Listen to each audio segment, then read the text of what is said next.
पासवान का मतलब चिराग पासवान नहीं होता है, सारिका पासवान नहीं होती है। एक बार चिराग जी जाके घूमे ना उन क्षेत्रों में। आज भी तो पासवान समाज का कई ऐसा घर है जिनके यहाँ के 2 समय का खाना नहीं बनता है, आंखों से आंसू, खून के आंसू बह जाएंगे जो स्थिति में लोग रह रहे हैं। और दलितों के बीच जाके हाथ जोड़ जोड़ के कहेंगे कि हमको वोट दीजिए, हम आपके लिए काम करेंगे। ये ना, अरे काम नहीं करेंगे, आपका इस्तेमाल करें। चिराग जी जो अपने बात का नहीं, वो बाप का नहीं। और आपकी वो वीडियो हम सबने देखी है कि अपने पिता की मृत्यु के पश्चात आप कैसे लाइव एक्शन कैमरा कर। मोदी जी तो कहीं टिक भी नहीं रहे हैं, क्योंकि मोदी जी का तो मुद्दा है। कभी देखा आपने किसी मंच पे मोदी जी ने कहा होगा कि हम रोजगार देंगे, या कहीं बोला उन्होंने कि मैं महंगाई समाप्त कर दूंगा? यही कहते थे कि दोस्तों, मित्रों, जब आप वोट करने जाओ तो सिलेंडर को प्रणाम करके जाना। अब क्या करेंगे भाई? अब सिलेंडर को आरती दिखा के लोगों को जाना पड़ेगा, क्योंकि आपने जो प्रणाम की बात कही थी उस समय 500 रुपए था सिलेंडर, और आज 1200 पार है। यही मोदी जी मौत के सौदागर हैं। जिस तरीके से कोरोना में इन्होंने वैक्सीन के नाम पे लोगों को मौत बांटी है, मित्रों, हम आपको पहुंचाएंगे आपके पितरों के पास। तो नहीं चाहिए। लोग हाथ जोड़ के कह रहे हैं झोलवा उठा के बांध ले, झोला लेके जाने का समय हो गया। 400 पर हार होगी, भाजपा की होगी, जुमलेबाजों की होगी, भ्रष्टाचारियों की होगी, बलात्कारियों की होगी।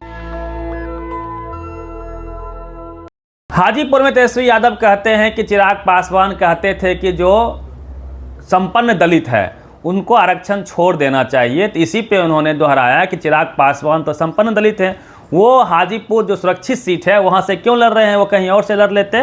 तो इसी को लेकर चिराग पासवान ने काउंटर अटैक किया है और कहा है कि हम FIR करेंगे तेजस्वी यादव पे। क्या कहती हैं सारिका पासवान जी हमारे साथ हैं, RJD की प्रवक्ता हैं, तेज तर्रार महिला नेत्री हैं। तो FIR आप करेंगे चिराग पासवान आपके नेता तेजस्वी यादव पे, क्या कहेंगे मैम? देखिए, मेरे सामने एक ये है जनसत्ता का पोस्ट है जिसमें कि इन्होंने कहा था 2014 में इन्होंने कहा था, जब वो पहली बार सांसद बने थे, तो उन्होंने कहा था कि आरक्षण नहीं लेना, अपने से जो आरक्षण स्वेच्छा से लोगों को त्याग कर देना चाहिए। और इतना ही नहीं, द टाइम्स ऑफ इंडिया का एक आर्टिकल है जिसमें कि उन्होंने लिखा है कि समृद्ध दलितों को आरक्षण छोड़ देना चाहिए। ये भी आपको 12 अप्रैल 2016 का the times of India zoom करके अगर आप दिखाएं लोगों को, और चिराग जी भी अपने आंखों से देख ले, आंखें खोल करके, कि ये पोस्ट जो है द टाइम्स ऑफ इंडिया का 2016 का है, जिसमें कि साफ साफ लिखा गया है कि well off Dalit should give up quota set by Chirag Paswan, जिसमें उन्होंने स्पष्ट लिखा है कि in my opinion people coming from decent financial background should leave reservation. यानी ऐसे लोग जो कि समृद्ध बैकग्राउंड से आते हैं, तो बताइए ना, चिराग पासवान जैसे समृद्ध ज्यादा कौन है?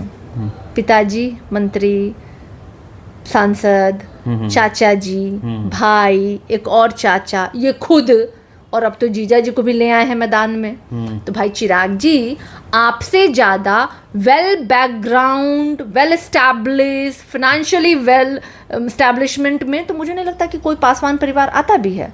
फिर क्या मजबूरी है कि ये जब लड़ते हैं चुनाव, रिजर्व कॉन्स्टिट्यूंसी से लड़ते हैं भाई, तो आप तो एक दलित की हकमारी कर रहे हैं। आज भी तो पासवान समाज का कई ऐसा घर है जिनके यहाँ के 2 समय का खाना नहीं बनता है। रवि जी, मैं घूम रही हूँ क्षेत्रों में। क्षेत्र पासवान का मतलब चिराग पासवान नहीं होता है, सारिका पासवान नहीं होती है। एक बार चिराग जी जाके घूमे ना उन क्षेत्रों में, तो आंखों से आंसू, खून के आंसू बह जाएंगे जो स्थिति में लोग रह रहे हैं। और खगड़िया की मैं बात बताऊं तो खगड़िया में, जहाँ की इनके पिताजी की जन्मभूमि रही है, कर्म भूमि रही है, जो भी रही है, यहाँ भी आज हमारे पासवान ऐसे फैमिली है जो कि घुटने भर पानी में अपने जीवन को जीने के लिए मजबूर हैं, रास्ता नहीं है। क्यों नहीं उठाया इन्होंने? मंत्रिमंडल में केंद्र में रहे ना पिताजी इनके, क्यों नहीं उन लोगों की सुध ली? चिराग जी ने क्यों नहीं सुध ली? तो जब आपको मन करता है नौटंकी करते हैं, पिताजी के नाम पे मूर्ति बनवा देते हैं, तो उधर आपके राम जी, उसी पिताजी की मूर्ति, उनकी फोटो बाबा साहेब भीमराव अम्बेडकर के घर से निकाल के बाहर फेंक देते हैं। भाई क्या ये सब है भाई? आपको मुकदमा करना है, शौक लगा है मुकदमा करने का, कीजिए, आइए, आमंत्रित करती हूँ मैं आपको मुकदमा करने की। आपके मुकदमे का इंतजार कर रहे हैं, है हिम्मत तो मुकदमा करके दिखाइए। आप द टाइम्स ऑफ इंडिया वाले पे भी कीजिए, जनसत्ता वाले पे कीजिए, हम पे भी कर लीजिए।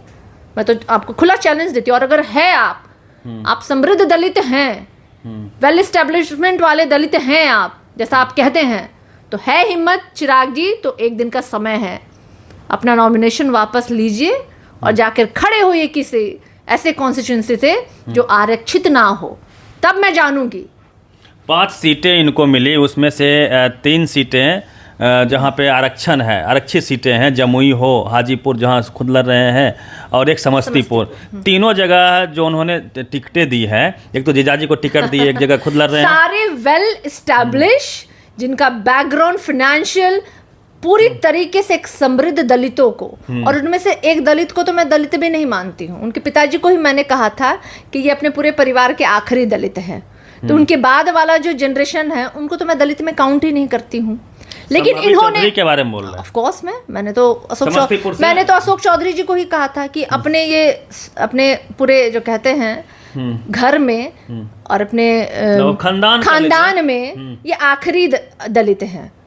तो ये लोग तो वेल एस्टैब्लिश्ड दलित हैं भाई, इन लोग को क्या जरूरत पड़ी है आरक्षित सीटों से लड़ने का। संभव है कि माताजी अपर कास्ट के, उनके हस्बैंड अपर कास्ट के, फिर भी वो दलित का रिजर्व कॉन्स्टिट्यूंसी वाला ये लोग मलाई खाएंगे, फायदा लेंगे और दलितों की हकमारी करेंगे, और उनके बीच जाके हाथ जोड़ जोड़ के कहेंगे कि हमको वोट दीजिए, हम आपके लिए काम करेंगे। यही ना?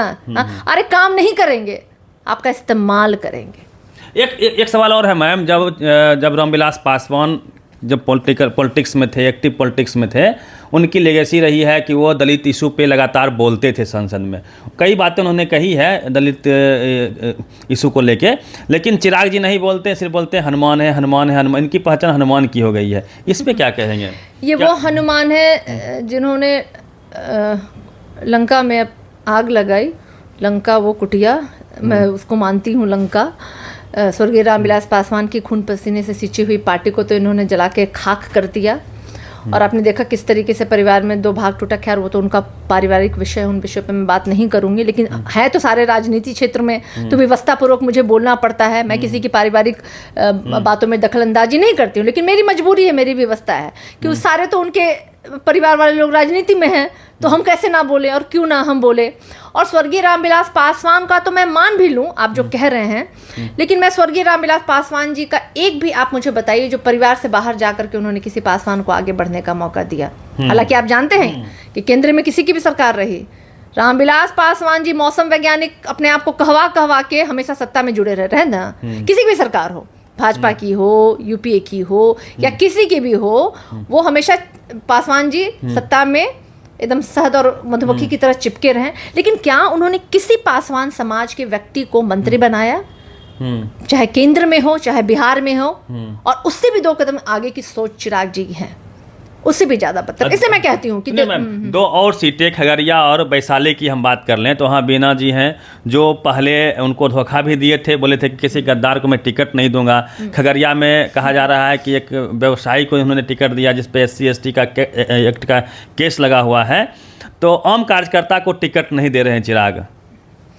देखिए, आम कार्यकर्ता के बारे में उन्होंने एक बात कहा था कि मैंने पढ़े लिखे लोगों को टिकट दिया जिन्हें बोलने आता है।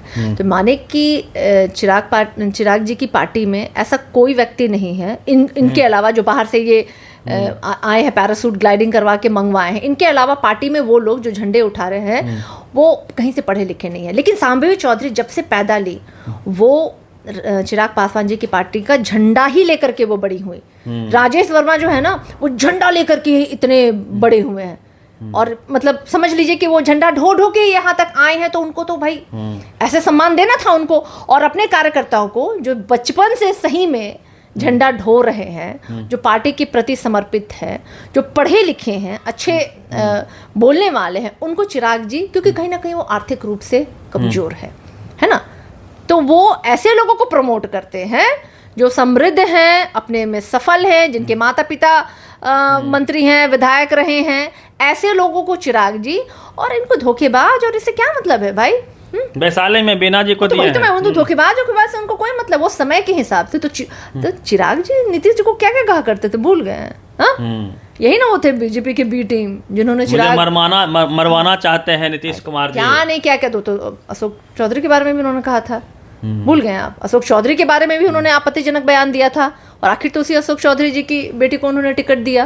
तो देखिए, जो मैं कह रही हूँ, जो अपने बात का नहीं वो अपने बाप का नहीं, जो अपने बात का नहीं वो अपने बाप का नहीं।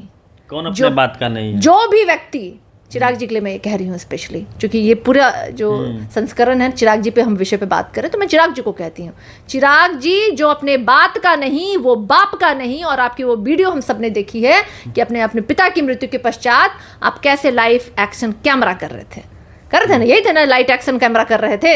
हाँ, जो मतलब शोक संदेश के लिए भी रीटेक पे रीटेक कर रहे हैं, तो ये हर जगह फेल हैं ये। और कहीं से भी मैं नहीं मानती हूँ कि ये दलितों के पुरोधा हो सकते हैं। चिराग पासवान कहते थे बिहार फर्स्ट, बिहारी फर्स्ट। देखिए, गुजरात फर्स्ट और गुजराती फर्स्ट, और वो तथाकथित इनके राम और ये उनके हनुमान, और अपने पिताजी की लंका में लगाई इन्होंने आग, और अब ये पूरे देश से करना चाहते हैं आरक्षण को समाप्त। यही है चिराग जी की हकीकत। अच्छा, मुद्दों पे आते हैं, खास करके जो चूंकि आप लगातार कई जगहों पे गई हैं, आज आप खगड़िया में हैं, लगातार डोर टू डोर जा रही हैं, खास करके पासवान मोहल्लों में, और जो दलित बस्तियां हैं, आम आवाम के बीच में कौन सा मुद्दा हावी है? एक तरफ मोदी जी लगातार मंदिर की बात कर रहे हैं, 370 की बात कर रहे हैं, वहीं आपके नेता 1 करोड़ रोजगार को लेकर बात कर रहे हैं। आम आवाम में क्या चर्चा है? क्या हिंदू मुस्लिम का मुद्दा चल पा रहा है या रोजगार हावी है? बहुत अच्छा प्रश्न है आपका। और मैं आपको बता दूं, किसी भी जनता को, किसी भी गरीब को कोई मतलब नहीं है मंदिर और मस्जिद से। हर एक भूखे को ना घर में उसके निवाला चाहिए, उसको खाना चाहिए, उसको अच्छी शिक्षा चाहिए, उसको रोजगार चाहिए। मुद्दा वही है, मुद्दा बनाम जुमला। जहाँ एक तरफ चिराग एंड सो कॉल्ड कंपनी का जो है ना मुद्दा है राम, वहाँ हमारा मुद्दा है लोगों को रोजगार, लोगों को शिक्षा, लोगों को अच्छी स्वास्थ्य, लोगों को स्वावलंबन देना है, लोगों को आत्मनिर्भर बनाना है। तो ये लड़ाई जो है ना, बिल्कुल मतलब मोदी जी तो कहीं टिक भी नहीं रहे हैं, क्योंकि मोदी जी का तो मुद्दा है। कभी देखा आपने किसी मंच पे मोदी जी ने कहा होगा कि हम रोजगार देंगे? बोले? अगर बताइए, अगर किसी मंच पे उन्होंने 2024 चुनाव में पूरे 2024 के किसी चुनाव के किसी मंच से अगर उन्होंने बोला है कि मैं आप लोगों को रोजगार दूंगा, बोला है क्या उन्होंने? या कहीं बोला उन्होंने कि मैं महंगाई समाप्त कर दूंगा? हाँ, यही कहते थे कि दोस्तों, मित्रों, जब आप वोट करने जाओ तो सिलेंडर को प्रणाम करके जाना। अब क्या करेंगे भाई? अब सिलेंडर को आरती दिखा के लोगों को जाना पड़ेगा, क्योंकि आपने जो प्रणाम की बात कही थी उस समय 500 रुपये था सिलेंडर, और आज 1200 पार है। यही मोदी जी मौत के सौदागर हैं। जिस तरीके से कोरोना में इन्होंने वैक्सीन के नाम पे लोगों को मौत बांटी है, मित्रों हम आपको पहुंचाएंगे आपके पितरों के पास, है ना? तो नहीं चाहिए। लोग हाथ जोड़ के कह रहे हैं हमें नहीं चाहिए ऐसी सरकार, हमें तो वो चाहिए जिन्होंने रोजगार देने का काम किया, जो हमारे आरक्षण बचाना चाहते हैं, जो हमारे लोकतंत्र को जिंदा रखना चाहते हैं। बहुत बड़ा बदलाव होने वाला है इस बार, बहुत ऐतिहासिक जो नतीजे हैं चौंकाने वाले आएंगे, जैसे ये लगातार कह रहे हैं। जो नतीजे आएंगे वो निश्चित रूप से चौंकाने वाले आएंगे। खगड़िया की जनता चौंकाएगी इस बार, क्योंकि आप खगड़िया में हैं। क्या देखा आपने? खगड़िया तो हम अपार मतों से जीत रहे हैं, अपार मतों से जीत रहे हैं। पहली और दूसरी चरण तो हम लोगों ने जीत अपने सुनिश्चित कर ली, तीसरी चरण की हमारी बारी है, और ऐसे ही 7वें चरण तक हमारी लड़ाई बदस्तूर है। और बहुत ही चौंकाने वाला इस बार आपको रिजल्ट देखने को मिलेगा। 400 और पार का क्या होगा? 400 पर हार, 400 पर हार 400 पर हार होगी।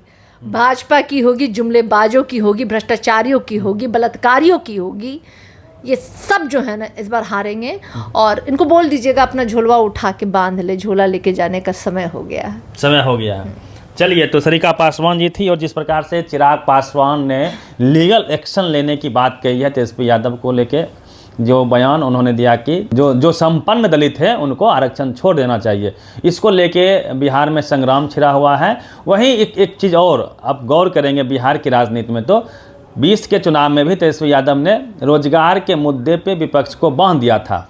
वही इस बार भी तैयारी है, रोजगार के मुद्दे से हिलने नहीं दे रहे हैं तेजस्वी यादव। बहुत प्रयास हो रहे हैं कि हिंदू मुस्लिम भी किया जाए, मंदिर के नाम पे 370 के नाम पे एक बार फिर से वोट मांगा जाए, लेकिन बिहार में दाल नहीं गल पा रही है।